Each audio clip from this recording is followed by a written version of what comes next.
परंतु मी आज तुम्हाला ग्वाही देतो, जर या पांढरकवडा शहरातील जनतेने तुमच्या साक्षीने मला जर त्या नगराध्यक्षा पदावर त्यांनी बसवलं तर मी निश्चित 5 वर्ष मी आपला ज्या हेतूने बच्चूभाऊ आज माझ्या सभेला आले, पुढील 5 वर्षात बच्चूभाऊ सुद्धा स्वखुशीने माझ्या सभेला जाईल, इतराच्या सभेला येणार नाही. कारण की आज इथे बच्चूभाऊ येण्याचं कारणच ते आहे, ज्या बच्चूभाऊच्या भरोशावर ज्यांनी सत्ता भोगली ते लोक त्यांच्यासोबत किती प्रामाणिक राहिले, किती पक्ष बदलवला हे आपल्याला माहीत आहे. मित्र, मी केलेले कामं हे माझे नसून त्या पांढरकवडा शहरातील जनतेने एक विश्वास जो तुम्ही माझ्यावर टाकलेला होता, त्या विश्वासाला सार्थक करण्याचं काम मी मागील त्या काळात केलं होतं.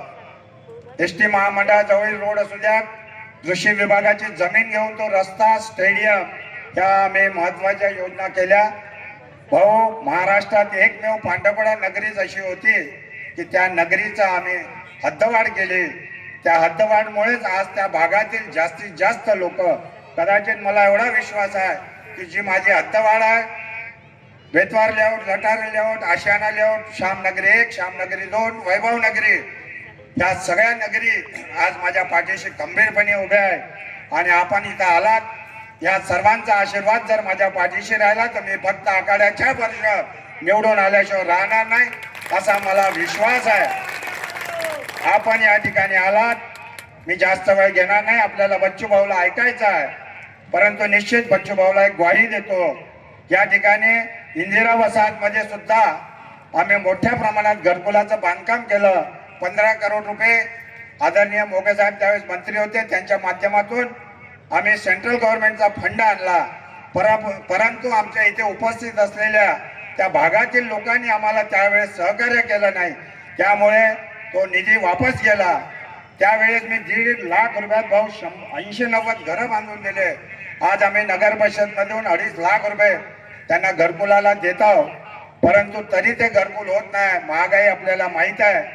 निश्चित आपण जर मला आशीर्वाद दिला तर मी भाऊच्या साक्षीने सांगतो, भाऊ आज घरकुला 2.5 लाख रुपयाचे चढ पेमेंट नगर परिषद कडून प्राप्त करत असताना आमच्या गोरगरीब लोकांना 5-25 हजार रुपयाचा खर्च लागतो आहे.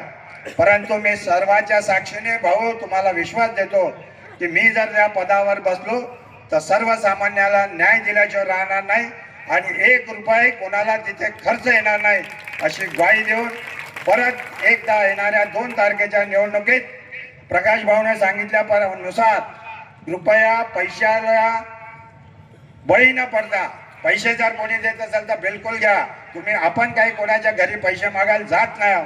लोक जर आपल्या घरून आणून देत असाल तर त्यांचे पैसे घ्या, परंतु सत्सत विवेक बुद्धीला स्मरून आमची संपूर्ण माझं जेवानी त्या समाजसेवेत गेली.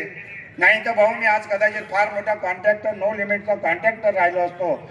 म्हणून मी निश्चित तुमच्याशी प्रामाणिक राहील अशी या समस्त व्यासपीठाच्या वतीने ज्या लोकांनी मला तिथे उभं केलेलं आहे त्या सर्वांच्या साक्षीने आपल्याला विश्वास देतो. मतरूपी आशीर्वाद देऊन मला विजयी करावा अशी मी आपल्या सर्वांच्या चरणी प्रार्थना करून मी माझे 2 शब्द संपवतो. जय हिंद, जय भारत.